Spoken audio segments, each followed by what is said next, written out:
Hello, dear students. This is lecture number 7, the second part of the lecture, and the title of lecture 7 is Stephen Greenblatt and New Historicism.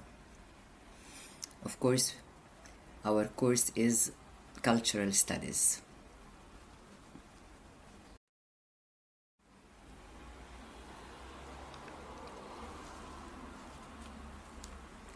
We talked in part 1 of lecture 7 about New Historicism, about how the term was coined in 1982 by Greenblatt and how it is currently one of the most important theories and practices of literary criticism and of cultural analysis in general. We also mentioned that the re-examination of the relationship between history and literature is a priority for new historicists. There has always been this interest in history for students of literature. When they are studying a work of literature, they used to study the historical background, but then new historicists came and they re-examined this relationship and they put new rules to show the mutual relation between the two disciplines. History and literature, according to New Historicism, are mutually imbricated. They are in a state of double influence. One of them influences the other, and in both ways, both directions. Therefore, and this point is important to you, it is no longer tenable or admissible or acceptable for students of literature to think of history just as some sort of detachable background to the iconic works of verbal and other kinds of art. When you study literature, this is a verbal kind of art. It depends on the word verbal, and there are non-verbal kinds of art, including music, painting, other types. And when any student is studying art in general, the humanities, art, according to the discoveries and the developments in Western thought that brought us to such a concept about the mutual imbrication between history and literature, then we need to refigure our view or our perception of this relation when we are analyzing a work of literature or art. And in the same manner, a literary text, it's very important for you to know that it is not an object detached from its author and readers, and also the past is not an object detached from its textual reconstruction. They are mutually engaged or imbricated. All the points that you have on this slide have been discussed in details in part 1 of the lecture. So this is just a quick revision or a reminder of the basic tenets of New Historicism.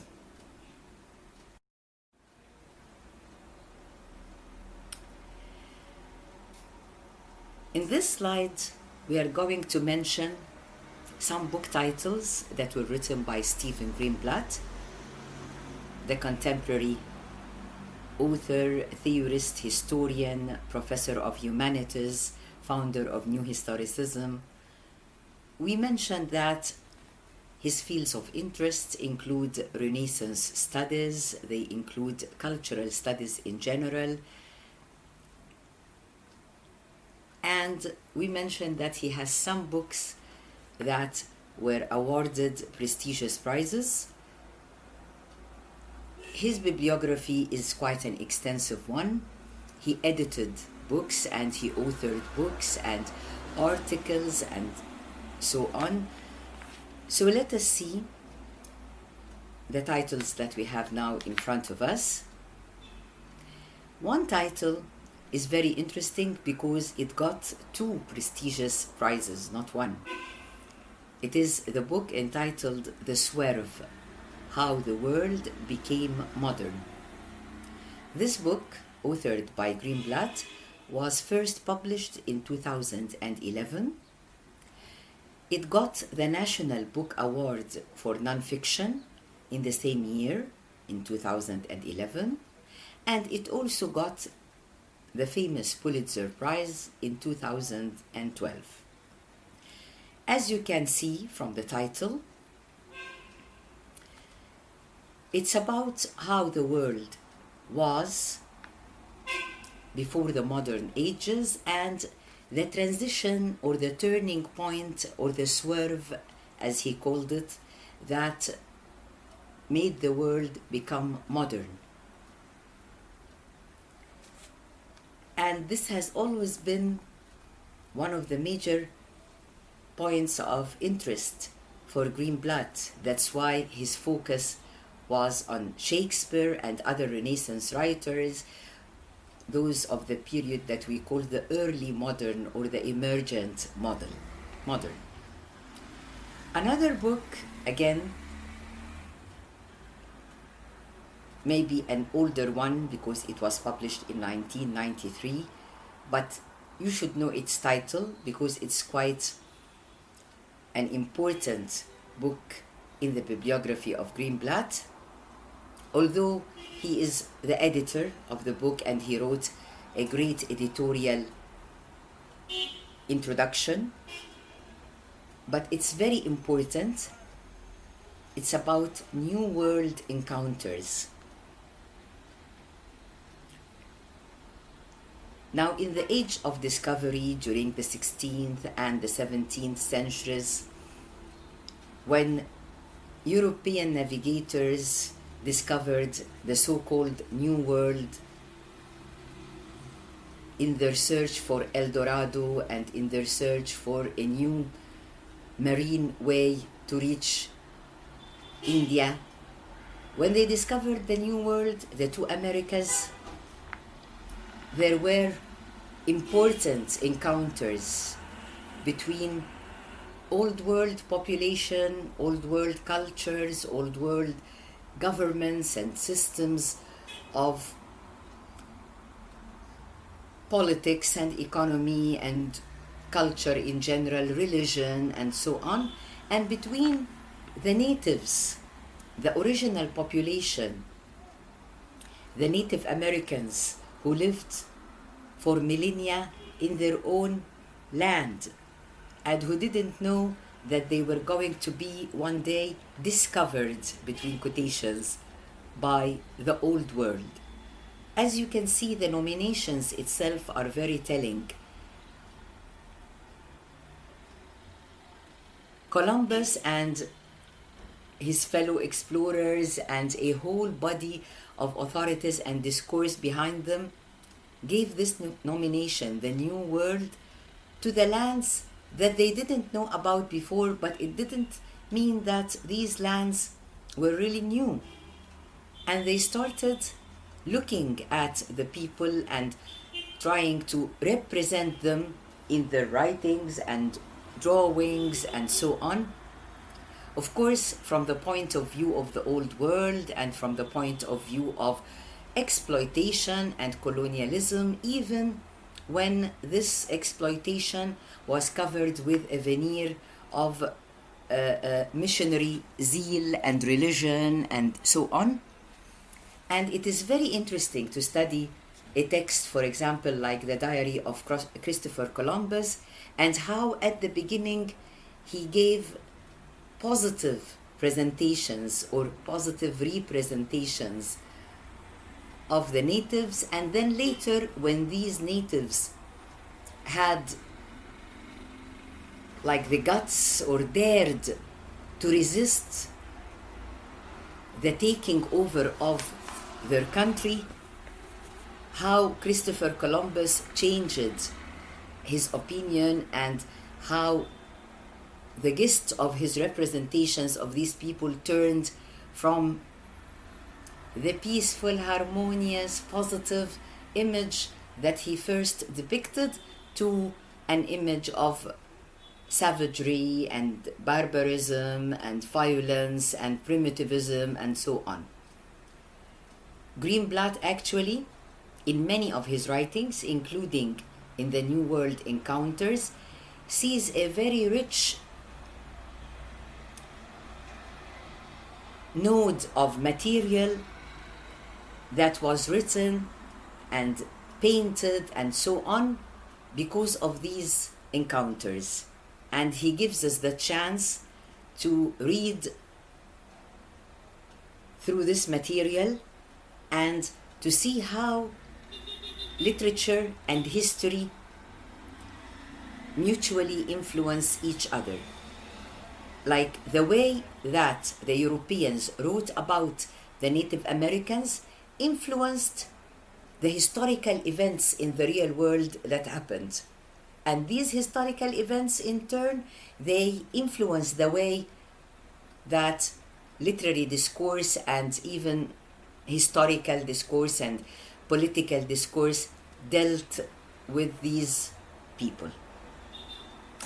So we can think of these two books in addition to a third title about the power of forms that we studied last lecture. We can take these as exemplary texts in the rich bibliography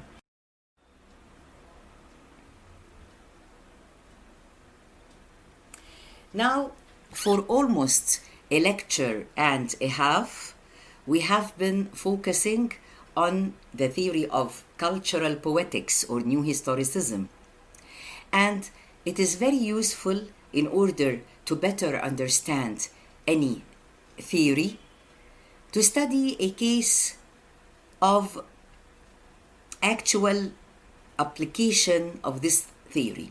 You have here a case study of New Historicist approach to works of literature. You have the title of this slide. It's about an example. You will get an example of a certain study that was using the approach of New Historicism and studied novels, works of literature here will refer to novels, in order to reach new results. In other words, this is a case study of the cultural analysis of literary texts, because I am always pointing out to you that New Historicism is a cultural analysis approach mainly. That's why it has the name of cultural poetics. The title of case study, the title of this particular case study that I selected for you, is actually my PhD dissertation. So you have here Dr. Maha Sallam's PhD dissertation title. The title of my dissertation is The Gothic Vision of Joseph Sheridan Le Fanu and the Anglo-Irish Settler Colonial Order. This is the title of the case study that we will discuss together in the coming part of this lecture.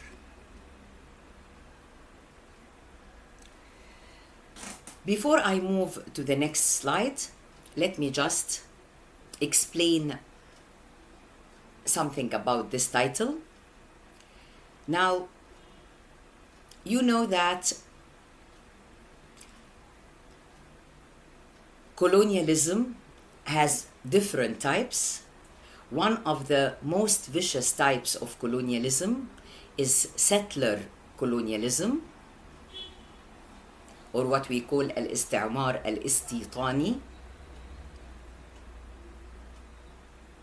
Being Arabs and living in Egypt or in the Middle East means that we are familiar with one current and contemporary form of this settler colonialism,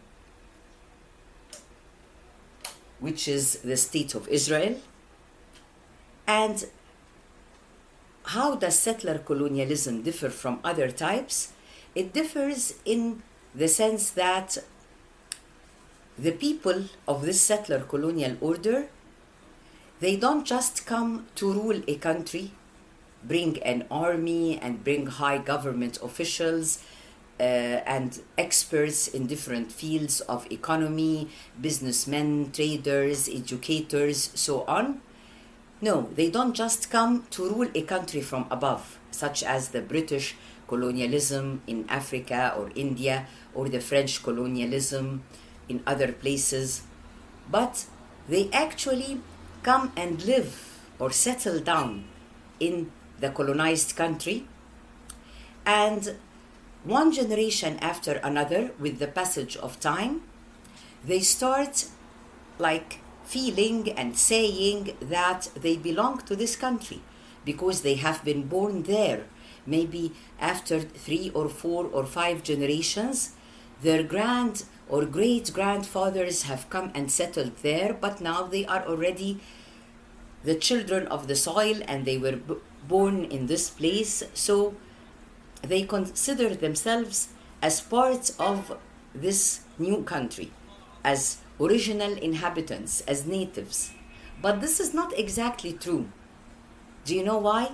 Because they are always at the top. They are the ruling class and they have so many privileges, social, political, economic privileges, and the others, the original population, if you like, will always be considered as second-class citizens.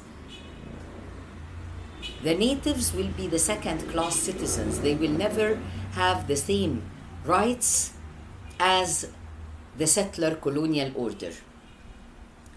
So, how does this apply to the present dissertation?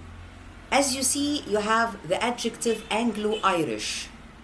Anglo-Irish settler colonial order, because actually we are talking about England and Ireland. Ireland was colonized by England for many centuries. Actually, for one of the longest periods of colonialization in the whole history. And the Irish, the native Irish, considered themselves the original population and the true inhabitants of the land, but as we just said, they were not given their full rights, they were oppressed, they were always treated as second-class citizens, whereas the settlers, and in this case the settlers will be called Anglo-Irish, they remained on top. Our author, a late 19th century author, Joseph Sheridan Le Fanu, was one of the members of this Anglo-Irish settler colonial order. So he was supposed to be living the privileges of this order. He was not suffering like one of the natives or anything. He lived in a big house. He was one of the landlords. He was educated. And he had his status, you can say, his social status and everything. And he was supposed to be enjoying this status, but actually he knew that this is not our land. Maybe our great-grandfathers came here 600 or 700 years ago, but still the natives do not consider us as part of the land. So, because he was an author and he was in this profession of writing novels and short stories, he adopted the Gothic tradition in writing his novels. He was writing novels about darkness, about horror. Sometimes you had monsters or vampires or so on, hauntings, if you like. And these novels were read as Gothic fiction for many years. In our study, the novels, the Gothic novels of Joseph Sheridan Le Fanu were studied in the context of his being a member of the Anglo-Irish settler colonial order in the context of other things that were happening in the real world and in the context of other discourses that were written at the times of writing Le Fanu's novels, and we will see the result of the study.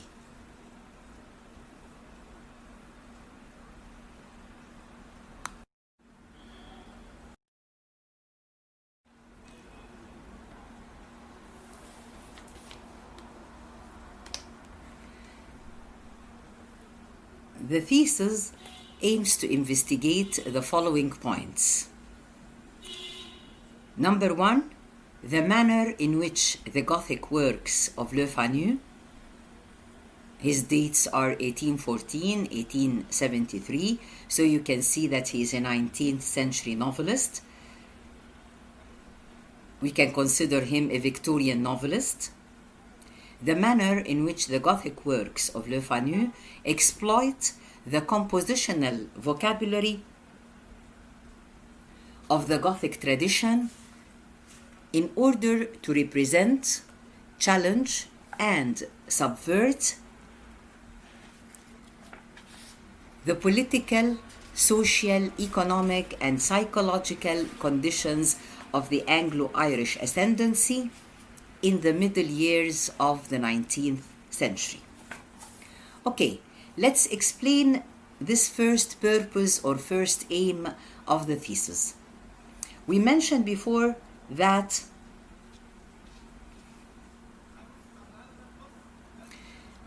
the works of Le Fanu, the short stories and the novels that were written by him, mainly come under the subgenre of the Gothic tradition, Gothic novels and Gothic short stories.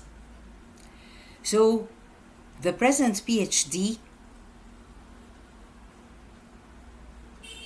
aims or has the purpose of studying the manner or the way in which these works, these literary texts, exploit the compositional vocabulary of the Gothic tradition. Each tradition, each literary tradition, has a certain compositional vocabulary. By compositional vocabulary here, we mean the themes, the techniques, the metaphors, the style. For example, Gothic works have certain themes, like they talk about haunted houses, they talk about supernatural events, they use certain images, they have a certain style. So these works that are under study in the present thesis will discuss or investigate or examine or analyze the manner in which all the items of the compositional vocabulary of the Gothic tradition are used or exploited in order to represent, challenge, and subvert the conditions of the Anglo-Irish Ascendancy. The term ascendancy was a term used to describe the Anglo-Irish settler colonial order. Of course, they didn't consider themselves as colonizers. As we said, settler colonizers usually stop considering themselves as colonizers, and they had this name ascendancy because they were the top class of the country. This ascendancy, of which Le Fanu was a member, of course, it had certain political conditions. They ruled the country, and certain social conditions. They were the masters, the landowners, the wealthy businessmen, and so on. They were enjoying economic privileges. But at the same time, they had some psychological drawbacks that came to them out of being in a place which doesn't actually belong to them. We mentioned in lecture number 6, the Franz Fanon lecture, that both the colonizer and the colonized would suffer psychologically from the effects of the colonial condition or the colonial experience itself. Here, you can see that a 19th century Victorian author like Le Fanu was able in his works of literature to grasp this fact and to show that maybe the Anglo-Irish Ascendancy appeared to be thriving and rich and powerful, but this doesn't negate the truth, the hidden truth of the psychological impact they are suffering from due to their, shall we say, illegitimate position. Now the Gothic represents this and challenges this at the same time. To represent something, to challenge it, to subvert it, this is what the Gothic works of Le Fanu are engaged in. I am sure that just the first point of the aim of the thesis is in accordance, now it is clear to you that it is in accordance with the mutual imbrication between history and literature that has been the focus of Greenblatt's New Historicism. Now the second aim is related to the thesis aims to investigate the point of how the discursive context of Victorian Ireland and England informs and is informed by Le Fanu's Gothic vision. When we mention the discursive context, we are talking about the world of discourse in general, whether the literary discourse, other novels, other short stories, other plays, other poems, or the non-literary discourse, political pamphlets, economic studies, psychological discoveries, and so on. So the thesis here will not be just reading the literary discourse of Le Fanu. It will be studying it in the discursive, the wider discursive context of Victorian Ireland and England, because you see, Le Fanu is bridging the gap between the two. He belongs to the Anglo-Irish.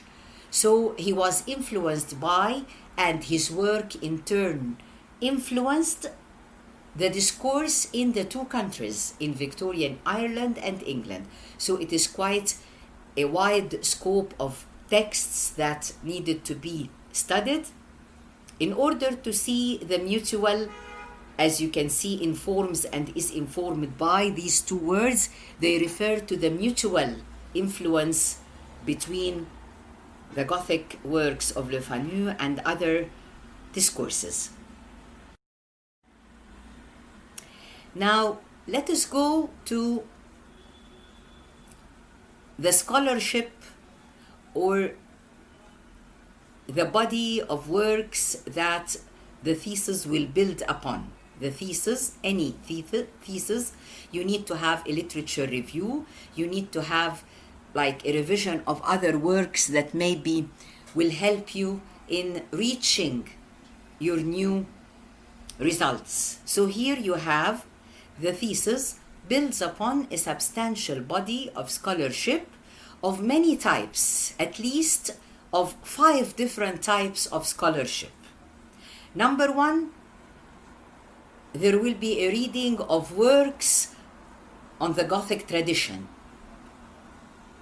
whether Irish or English or the Gothic tradition in general, worldwide. The second body of scholarship will be related to works that explain features of the settler colonial orders. Suppose that I am a political analyst and I am writing about settler colonialism. I am engaged in non-literary discourse. I am not like keeping in mind at all novels or literary texts in general, but the thesis is going to have to read scholarship, political, economic, sociological, whatever, that dealt or that analyzed or that investigated the features of settler colonial orders in general. The third type would be related to works focusing on the historical, social, and political conditions and consequences of discourse production and interpretation. This is about real-world context in which the discourse is being produced and in which the discourse is being interpreted. Number 4, the scholarship or the studies that can be called interdisciplinary cultural, historical, and literary studies, because as we mentioned before, New Historicism itself is an interdisciplinary practice. So if the thesis is engaged in an interdisciplinary study, it will also need to read and build upon previous interdisciplinary cultural, historical, and literary studies. Now, the body, number 5, of works of scholarship will be other fields of study, including sociology, cultural anthropology, and post-colonialism. Of course, there were other fields, but for the sake of summarization, I just selected these 3 fields to tell you about that there were many studies related to other fields like the field of sociology or cultural anthropology or post-colonialism that were of high relevance as background to the study that was being conducted in this doctoral thesis. Then you have the chapter titles of this PhD or doctoral dissertation. The titles of the chapters would be like a bit enlightening about what we mean when we say Gothic motifs or compositional vocabulary of the Gothic or so on. And of course, this would be a very quick revision. You have a chapter about the introduction, and this includes all the theoretical framework that we need. You have a second chapter entitled Monstrosity, a third chapter about the haunted houses, about haunted space in general and the haunted houses in particular, because this term, the big house, the term of the big house is one of the specific terms when you are studying the Anglo-Irish Ascendancy. And you have the fourth chapter, the last chapter of the thesis, is about, or it's the title of Child Sacrifice in the Anglo-Irish Settler Colonial Family. Of course, you will be talking as the unit of the family in sociology in general and in the Anglo-Irish Settler Society in particular, and about this highly Gothic motif of child sacrifice, and so on. There will be a conclusion at the end in which the main results are presented and, of course, the works cited or the bibliography section. So now you can consider that this study of the Gothic tradition or the Gothic works of Le Fanu in the context of the mid-19th century Anglo-Irish settler colonial order, this was a case study, an example, an illustrative example that would help a bit to show you how New Historicism or cultural poetics works in action. What exactly does it do? What does it aim to perform? And so on. With this, we come to the end of Lecture 7, and I wish you all the best of luck. Thank you.